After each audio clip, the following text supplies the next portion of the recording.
Welcome everyone to a mortgage talk with me, with Melissa and myself today. I don't know where you are in Ontario, but today in Campbellford, it's a snow day. We have like this much snow, and Melissa is just in Quinte West, and they have no snow days. So no snow, a little bit of snow, but not enough to call it. So yeah. So anyways, spring has sprung. I'm experiencing the spring real estate market right now, and I think Melissa, you are too. Yep. So let's just kind of break down, I guess, like what the market is doing, what you are seeing on your end of things with buyers and sellers and refis and all those things. And then we can just hit on maybe some hot topics that I think might be keeping people up at night. So where on your side of things, like where do you feel like the market's at? Like are you experiencing the spring market, so to speak? Yes. So I am having an influx of buyers with accepted offers, which is fantastic. Some of these people have been looking for a very long time. So it's nice that it seems as though there's quite a bit of inventory right now. Buyers are able to actually get into the market, which is really nice. In terms of refis or renewals, like this year is going to be a very large year. There's millions of mortgages across the country that are coming up for renewal, just based on timing after kind of what transpired with rates and COVID.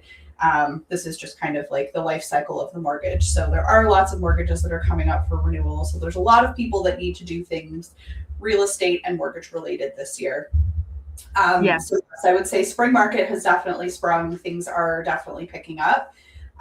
Sellers are still seeing a bit of kind of a wait time in between, like their houses are staying on the market a little bit longer, but it depends on the area. Yeah. I have a pretty solid client base from Quinte West and as well as Durham region, because that's where I moved here from. And they are starting to see multiple offer scenarios in Durham again. So really just kind of depends on the pocket that you're looking in. That will kind of determine how long the house may sit on the market at this point. It's very like isolated in little pockets. I want to say that so days on market is very skewed right now, especially even just in our region, like Prince Edward County, Northumberland, and Hastings. I pulled up some stats for Prince Edward County. It was kind of staggering for me in terms of days on market. So days on market for I want to say Prince Edward County. I'm just trying to find it here. So Hastings County average days on market right now is around 51, which is pretty decent. Mm-hmm. Prince Edward County is 140 days, which is like extremely high. Mm-hmm. And Northumberland, I believe, I don't know Northumberland as a whole off the top of my head, and this doesn't show me, but I know Trent Hill's average days on market's about 68, I want to say. So, I mean, we're in a pretty close-knit region, but to have that big of a difference in a gap, some areas have less days on market too. Like Quinte West is a pretty hot market right now. And also it really depends on the days, or sorry, not the days on market, but the months of inventory. So if there's a low inventory and there's a high influx of buyers, that means that you are going to experience, higher pricing and more chances of bidding wars. Now, the other day I went to book a showing for a buyer, and the house had been on for 72 days. And the agent was like, "You're not even going to believe this, but I literally have multiple offers happening right now." And I was like, "What?" Great for the seller. Yeah, great for the seller for sure. But it just seems to be like that perfect kind of time right now where buyers are finally deciding. Like Bank of Canada has held their rates now at 2.25% 3 times in a row. So I think buyers are coming to terms with the fact that I don't think there's going to be a decrease in rates this year. many people are saying the same thing. I don't believe that we are going to see very much movement. If anything, maybe they will creep up. I don't know. I know that you are experiencing fixed rates going up. So maybe, do you want to maybe touch on that for a minute? Yeah, so over the last month or so essentially when the war with Iran began, bonds very, very quickly increased, which they are directly tied to fixed rates. There's a very common misconception that when the Bank of Canada makes changes to their rates, that impacts fixed, but that is not the case. When the Bank of Canada makes their announcements, that only impacts variable and similar type products. Fixed rates are directly impacted by the bond market, and the bond market fluctuates all day long, every single day, apart from weekends and holidays. So when the bond market, or when the bond yields increased rapidly, lenders did not wait to increase fixed rates. So we saw a very steady increase, and it's been happening about over the last month or so at this point. Points to mention is that so we have not seen any inflation reports since the war had begun. So at this point, what we're expecting, we're supposed to see job numbers toward the end of this week. US inflation will be announced this week, which does very heavily impact our bonds as well. And then I believe in 2 weeks from now, we're expected to see our inflation numbers, which again, this will be the first report since this war had begun.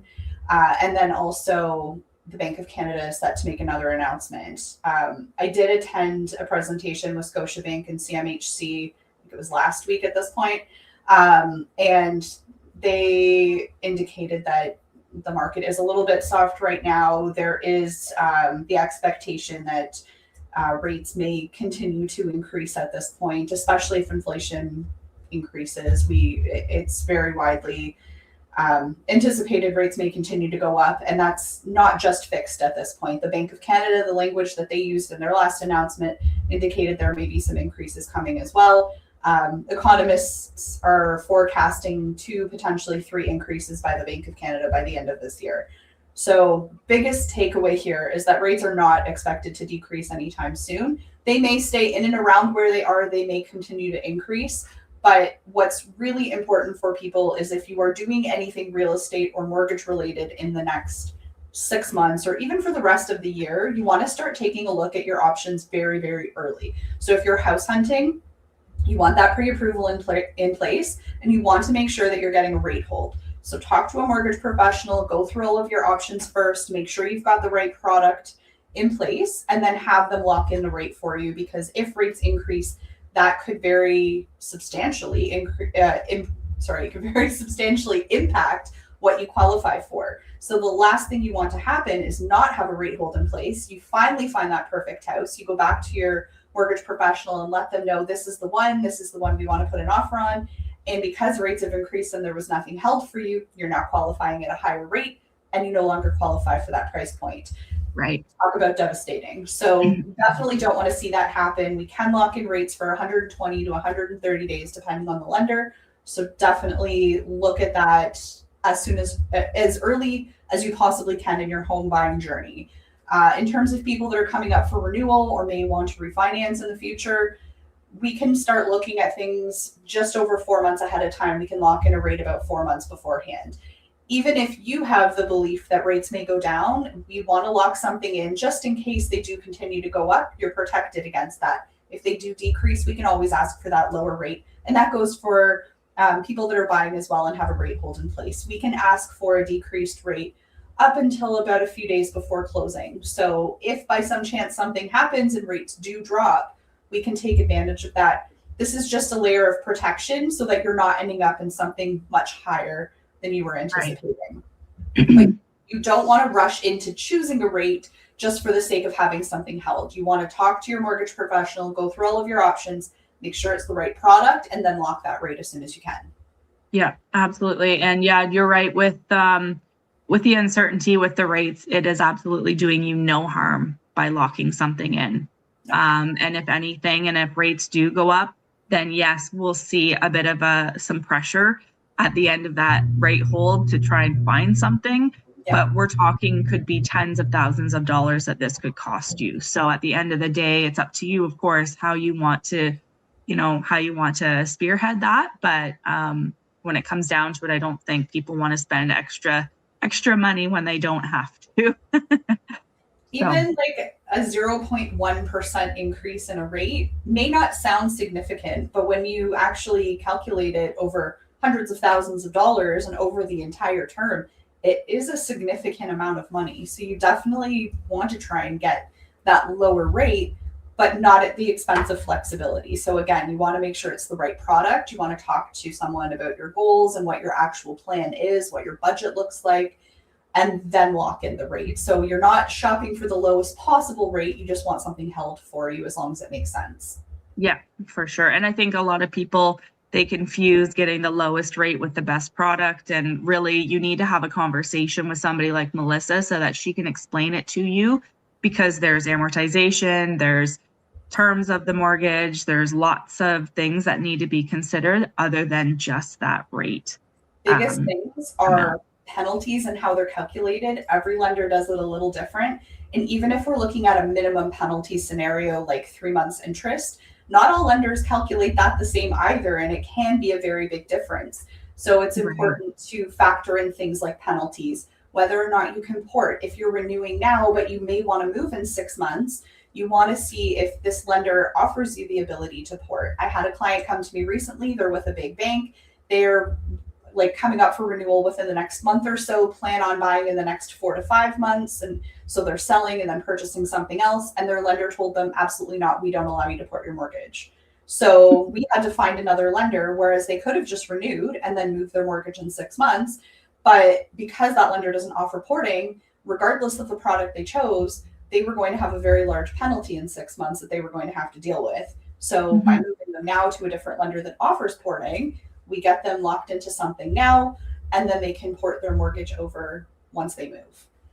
Yeah. And that can be scary because there is fine print that a lot of people overlook. And if the person that is doing the mortgage with you is not kind of going through that with a fine tooth comb, there are things that will surprise you. And when the time comes and you're in a situation and that limits you, that can be incredibly frustrating when you're like, I had no idea this was even in my contract. But this is what comes down to who you pick as a professional and how in depth they will ensure that you understand what you're signing up for. That's always a big why it's important to make sure that you go to someone like a broker who has a good understanding of many different mortgage products instead of just going to your bank, because they are only familiar with their products. And even then they're not always super familiar with all the ins and outs of the products that they're selling.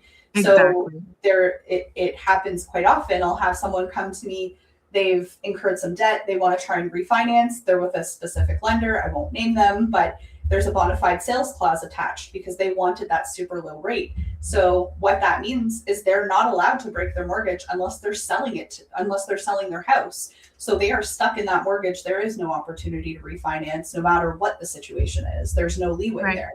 So that was never communicated to them when they took their mortgage. So this is why it's important to have someone not employed by a bank that can look at the contract and say, okay, this is of concern. And I do that for people all the time. Even if I can vouch for that. Even if it makes sense for them to stay with their current lender, I will tell them, just send me over your commitment. I'm happy to look through it for you and see if there's any red flags. If there are, I'll flag them for you so you know, and you can go back and ask questions and get clarification. But if you don't know what to look for, you'll never have an idea that these items are what they're actually saying to you unless you actually understand all of the lingo and the terms that are used in the commitment. Right. And so I know that a lot of buyers right now, like first-time home buyers, I believe that this is a great time for first-time home buyers to get into the market because prices are stabilizing. Yes, rates are not as great as they were a few years ago, but the prices have stabilized and it's more normal now. So getting into the market now is much better than waiting 5 years from now, because 5 years from now, you'll be saying, well, I wish I would have got into the market then. I hear that year after year after year. So I do believe that getting into the market now is your chance. And when you do lock in to a rate hold, that does give you time so that you're not like in a pressure cooker trying to find that house. Like 120 days is a good amount of time. Like it should give you a good amount of time to find a property. Now, too, you want to make sure that you have a realtor who understands your expectations, is in communication with your mortgage professional so that they can communicate and understand what is the budget, like how close to the line are we playing here, so that me as your realtor can ensure that you are looking at properties that are well suited for you in terms of not only your expectations, the size, the check boxes of the things that are absolute musts, but also when it comes to the mortgage side of things. Because if there's a great house and it's $400,000, but the taxes are $8,000 a year, like that probably isn't going to work. So there's things that the realtor and the mortgage professional need to be in contact with each other to kind of make it just an easier experience. And the buyers don't necessarily have to be the middleman. They just have to allow us to communicate. And so we can make this a little less stressful, because buying is stressful. There's no doubt about it. Buying is stressful.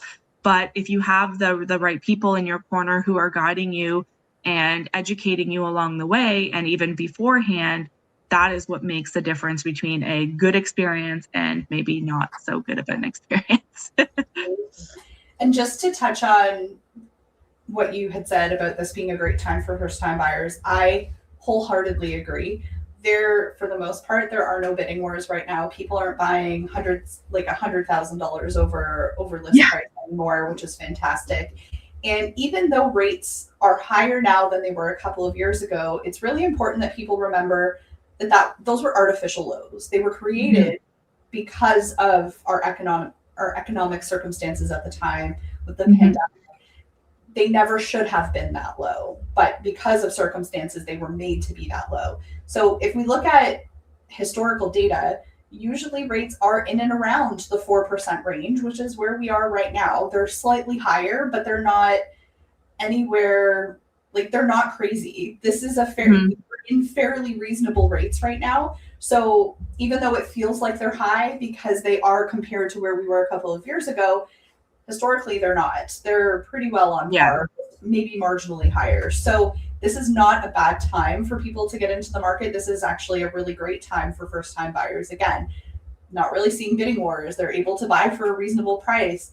Overall, housing prices have come down quite a bit in the last couple of years. And again, rates are fairly reasonable. So this is like the best possible time for them to get in the market. Absolutely. Yeah, no, I agree with that too. And I think that you just have to have the right people giving you the advice based on what your goals are. Because if your goals, like if you've got the money there or whatever, then use it and go get into the market now. But if you've just got a tiny little nest egg and that that $250,000 house is probably not going to be what you want it to be, then, make a 6-month plan or a 12-month plan. And then you are in a position later on to be able to set yourself up to get into the house that, you're hoping to get into. And I get it. But there are houses in the 300s right now that are decent homes. Back in COVID times, those were tear down homes. Those were homes that you would not have been able to live in. Now you are able to buy a home in the 300s that is completely livable.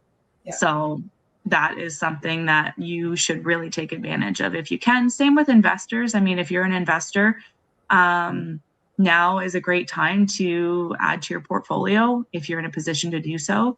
There is a huge lack of rentals available to people. And so it's a win-win for somebody who is in the investment world who, wants to add to your portfolio. So, and I do have a great property on Albion Street in Belleville. So go take a look. There's 5 bedrooms, 2 bathrooms.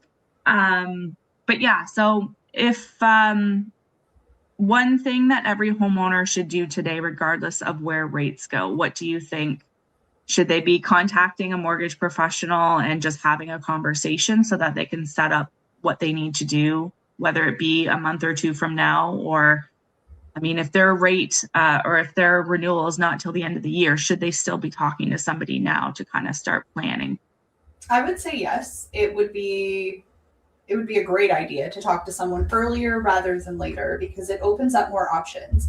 We can do the math and determine, even though your mortgage renewal isn't until the end of the year, it might actually make sense to pay a penalty and break your mortgage early, maybe if you're consolidating debt, because the amount of money you'll be saving monthly will far outweigh that penalty. There's ways for us to do those calculations and determine if it makes sense to do anything now. But like, we're almost getting to the point where we can start looking at mortgages into September and October, which is getting toward the end of the month as it is. So, or sorry, the end of the year as it is. So, I mean, it never hurts to reach out. And even if your mortgage renewal is in like a year or a year and a half from now, if you're having cash flow problems, we can always reassess. Sometimes, even if your rate is going to be a little bit higher than what you have in your mortgage, but you're paying really high interest for all of these different credit products you have, it could still make sense to break the mortgage early and consolidate everything. We just have to determine what that penalty looks like and what those interest savings look like. So I map that out usually in a report, and I can show you the numbers just to make sure that you understand exactly what it would look like. And then you can make an educated decision if it makes sense to move forward. And one other thing I wanted to mention that is not related to this, but back to your point about first-time buyers getting into the market.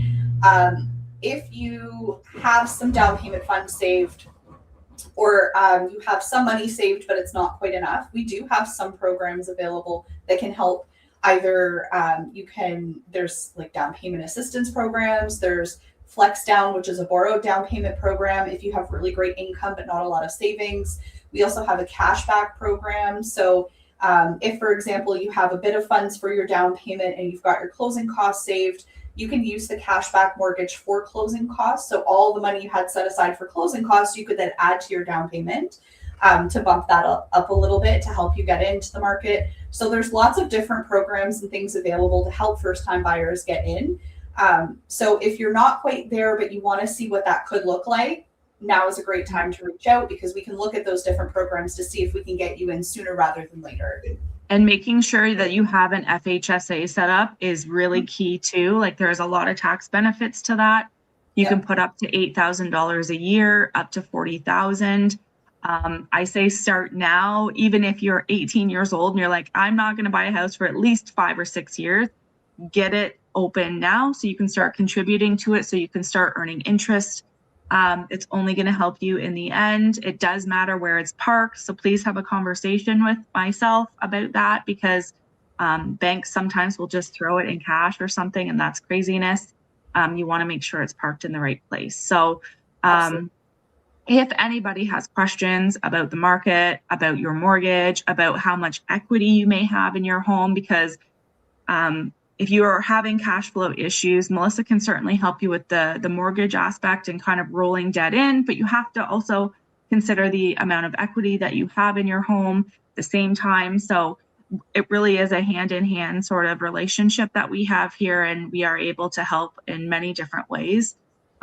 So please feel free to comment below. I will put our information in the comments below, so you can reach out to us anytime. Or you could always just Google us, but I will make sure that that information is below for you guys. So, and we do this every single month. If you guys have questions about what's going on, just comment and we'll answer. But yeah, so we'll see you next month. Sounds good.